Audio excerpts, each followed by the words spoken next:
Well, I want to welcome our Texas friends to Chicago and Illinois. I think we understand why they're here. This is not a vacation for them. This is a very important assignment to tackle an issue which affects the whole country. It isn't just a Texas issue.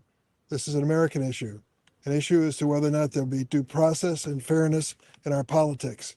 Do you remember the telephone call which President Trump made to the Secretary of State in Georgia? He said, I need you to find me 11,779 votes. He told the story then of what he thought about our electoral process. It was a political game to be used for his advantage. And that's what's going on here. To think at this moment in time, the president is calling on Texas to create 5 new Republican seats is an outrage that he would consider doing that in Texas or any place. But the bottom line is this: the reason he is doing it cannot be ignored. The big, beautiful budget, which passed in Congress with all Republican votes, was a plan by President Trump to change America in a way that America does not want to be changed. The public reaction, the polls across America are against President Trump's big, beautiful budget, particularly because of its impact on health care. We just lost a major hospital in Chicago yesterday. I'm afraid that more hospitals are on the chopping block. People know their health insurance premiums are going up. Health insurance companies are leaving our state. Why? The big, beautiful budget has told them that they can't count on health care in the future. So this is not just a Texas issue over Texas procedure and Texas law. This is an American issue where we have to stand together for the families of this country who are fighting to survive in this economy and want the basics that we all want to protect our families. That's why I'm here. I'm here to welcome our friends from Texas and to tell them that their work, their gathering here in Illinois is not going unnoticed. You are newsmakers because you are speaking to the issues that are at the heart of our economy and the heart of our political system. So at this point, I'd like to turn it over to show you the vice chair of this group, Mihaela Plaza. Am I close, Mihaela? Thank you so much, Is that close to Senator? pronunciation? Yes, you did very well. Thank you. Good morning, everybody. My name is Mihaela Plisa, and I proudly serve as the vice chair of the House Democratic Caucus. I'm so happy to be standing shoulder to shoulder with Senator Durbin. My colleagues and I are ready for the fight ahead, especially after the week that we've just had. Our last meeting was canceled. It was canceled due to bomb threats. Since then, my colleagues and I have endured racist attacks, frivolous lawsuits, and relentless harassment. All of this because we dared stand up to corrupt politicians in DC. But we will not be intimidated. We will not be bullied into silence, and we will not surrender like Governor has to the demands of corrupt DC politicians. Right. And we will lead by example, and we will not let them trample on American rights. Let me be perfectly clear. Texas Democrats are not running away from any fight. We're bringing the fight to the bad guys. We don't back down when the stakes are high. We don't cave in when the pressure is on. We stand our ground because we know exactly what we're fighting for. And we don't take our marching orders from a man who thinks he's a king. We're fighting for working class Americans, for the people who get up before dawn and take their showers at night. We're putting them before us. They work the long hours and struggle to make the ends meet. It's about the normal people, the working class people, the regular American people against the billionaires. That's what we're fighting for. It's for parents who want to send their kids to a safe school. It's for women who want to have access to health care. It's for our retirees who just want to retire with dignity. It's to protect Social Security. Texas Democrats are standing for fair maps. We're standing for fair wages and fair chances. We stand in the belief that every Texan, no, every American, no matter their zip code, their race, their creed, they deserve a fair chance. They deserve for their voice to be heard in their government and a stake in their future. This is what it means to meet the moment. to not just react to the chaos that's been thrown our way, but to push forward with courage and with conviction, to lead with the understanding that every decision we're making in this moment touches the lives of millions who are counting on us to hold the line. So we've been tested this week. We've been threatened, but we stand more committed than ever in our goal. Because the truth is, Texans don't quit. And with that, I'd like to introduce my colleague, Representative Retta Bowers. Thank you, Vice Chair Plessa and Senator Durbin. I am State Representative Retta Andrews Bowers, representing House District 113 and proudly serving as the first Vice Chair of the Texas Legislative Black Caucus. Just 1 week ago, we were scheduled to stand alongside Senator Durbin at an event like this to commemorate the 60th anniversary of the Voting Rights Act. But that event never happened. Why? Because our hotel received a bomb threat caused by a direct provocation of our safety after our location was made public in an attempt to intimidate and silence us. That night, after our building was deemed safe, my mind went straight to the four little girls, the four little Black girls, Addie Mae Collins, Denise McNair, Carol Robertson, and Cynthia Wesley, killed one Sunday morning in the 1963 bombing of the 16th Street Baptist Church in Birmingham, Alabama.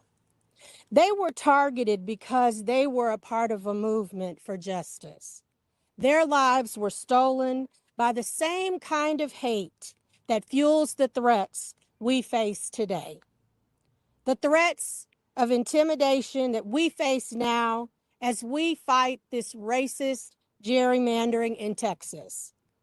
And the very same tactics used against Black and brown Americans who fought for the Voting Rights Act 60 years ago.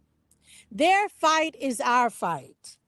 And just like the civil rights heroes of the past, no matter the cost, we are prepared to see it through to the end. That's right. Let's be clear. The same forces that tried to silence us in Texas are working overtime to roll back the voting rights all across the country. The protections guaranteed by the Voting Rights Act are under threat. And House Democrats, especially in Texas, are standing firm, fighting to defend every Texan's fundamental freedom to vote, and as my colleague said, every American's. It is now my honor to introduce someone who has stood shoulder to shoulder with us in this fight, and she's a relentless advocate for her community and for our democracy, my colleague, State Representative Josie Garcia. Thank you so much, Senator Durbin, for having us here. Thank you, Governor Pritzker and the state of Illinois for welcoming us as family. I'm Josie Garcia, State Representative of Texas House District 124, Lackland Air Force Base, SeaWorld side of far west San Antonio. I have the distinct honor of being the first and only woman veteran to serve in the Texas legislature. And with my following comments, I wanted that to be the focus of the delivery of my next message. As a combat veteran, I had the pleasure of serving as an advisor to the Iraqi military. As the wife of a Purple Heart combat veteran who was shot in combat with the Taliban, imagine my surprise when I find myself being hunted by my own state government. Imagine my surprise when I find hostile territory in my backyard in the hill country because of politics. Imagine my surprise when upholding the Constitution of this United States of America has what made me public enemy #1 in the state of Texas. I'm proud to represent Military City, USA, San Antonio, Texas. Texas is home to the largest population of veterans in this country. Of 150 members of the Texas House of Representatives, there are 7 of us who have ever worn uniform. So imagine my sense of dishonor when men who have never worn a uniform have zero idea of what it is to sacrifice your life to protect and defend.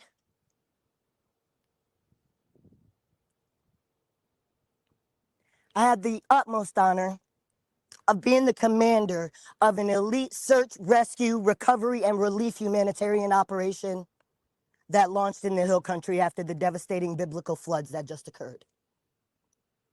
On day 1 for us, July 6th, I showed up with 15 people who believed in me. On day 3, we had 1,000 volunteers, specialized search, rescue, recovery volunteers from every branch of the military, every law enforcement agency you can imagine, every acronymed agency came to support my operation because they believed in me and my leadership. I'm here to tell you I was by myself. As our law enforcement agencies seek materials and supplies to do the job, they sought me and my organization out, Uniting America Outreach, because they had no access to technology. They had no access to boots. They had no access to backhoes, to construction material, to hands. But what we do know is the money's there. The money is there. We got called to our special session, and I expected this special session would be focused on this biblical flood that just happened, that stole 130 plus lives. And rest assured, ladies and gentlemen, that number in the news is way off. Because if you know anything about the Guadalupe, during 4th of July, you have campers. You have teenagers who decide that they want to go out on their own and sleep on the riverbanks, camp out in their cars. The true number of people that are missing is unknown. I sat through 9 hearings as a member of the Select Redistricting Congressional Committee. 9 hearings I sat through as unanimously Texans of all backgrounds, Republican, Black, Democrat, Muslim, Christian, they all had the same unified message since the first time since 9/11. And that unified message is, why are we talking about an illegal, unconstitutional redistricting when there's people who don't have food in the Hill Country in our own backyard? Those pleas were ignored. And so for everybody that's asking why we are here, because we had no other choice. We tried to be diplomatic, we begged, we pleaded. If the families of dead children can't get the governor to write them a check, then who the hell are we? This is a call to action to everybody who's watching right now and you can't believe what you're hearing. I'm a messenger. I've been in politics for 3 years. I'm not beholden to anything or anybody other than this Constitution and this United States. And what I tell you what's happening right now is criminal. None of us have committed a crime. Yet we are public enemy number 1 to the FBI. When we know there's pedophiles walking freely amongst them. So any consequences that comes to us being here, we will gladly take. Because to defend and protect the Constitution, but most importantly, to defend and protect this nation, this is going to steamroll through the rest of the country, and we need all of you on board. Thank you so much. Please, we need you.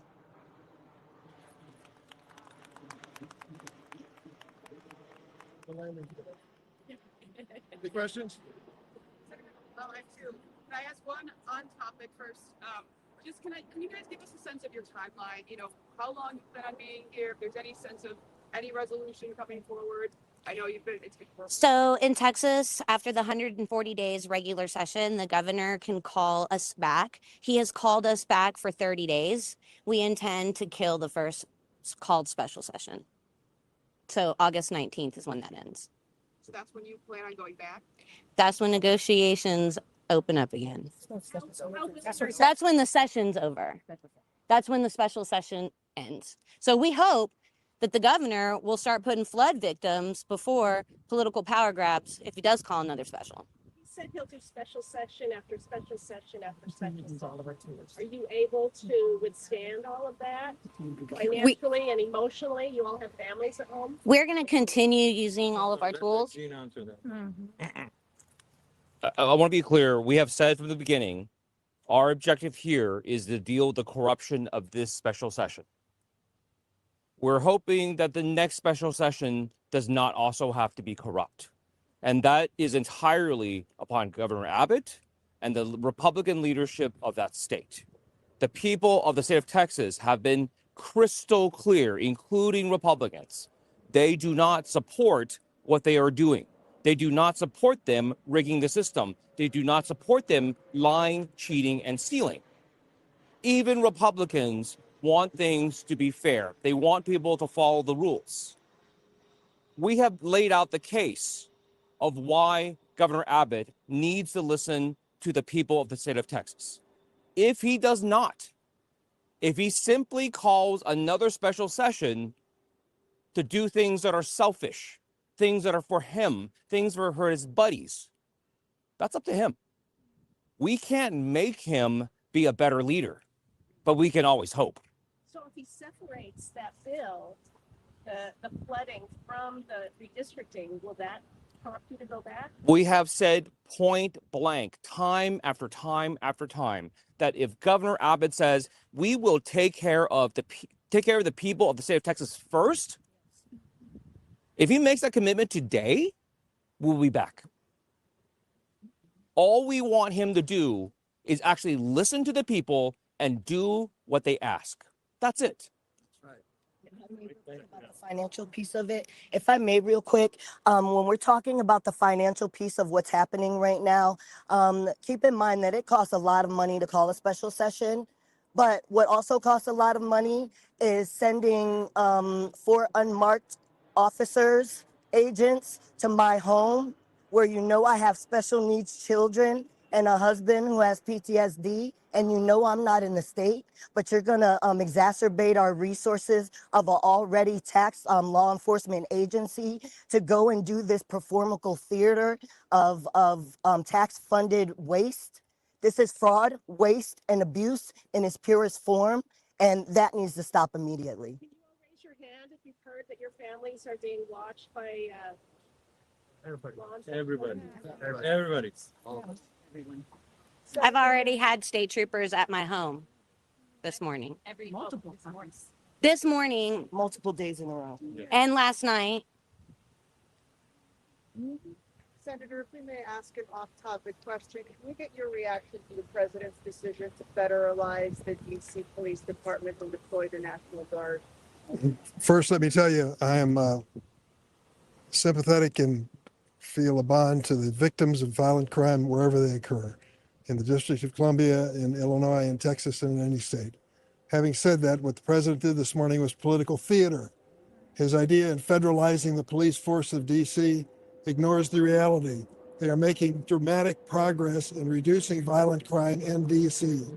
And so it's a typical move by this president to create chaos and uncertainty and to draw the attention from other issues like Jeffrey Epstein and his papers, draw the attention away from the concern of American families that healthcare is beyond their reach and the cost of living is beyond their reach. He's trying to change the subject. He won't be able to do that. Are you concerned Chicago will be next, especially given the deployment of the National Guard troops? I can't predict where this president will move next, but I will tell you, this is no way to solve the problem of violent crime.